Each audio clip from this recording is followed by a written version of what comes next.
How can we summarize the historical books of the Old Testament? The historical books advance the storyline of the Old Testament by describing Israel's life in the Promised Land, exile, and return. These books remind us that God is active within the history of his people, remains faithful to his promises, and is shaping redemptive history towards salvation in Jesus Christ.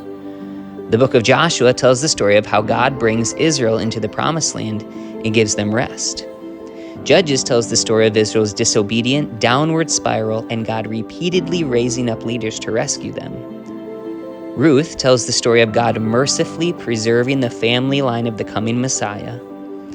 1st and 2nd Samuel tell the story of God using the prophet Samuel to instill a Davidic dynasty from which the Messiah king will come. And 1st and 2nd Kings tell the history of Israel's good and bad kings, as well as Israel's exile from the Promised Land.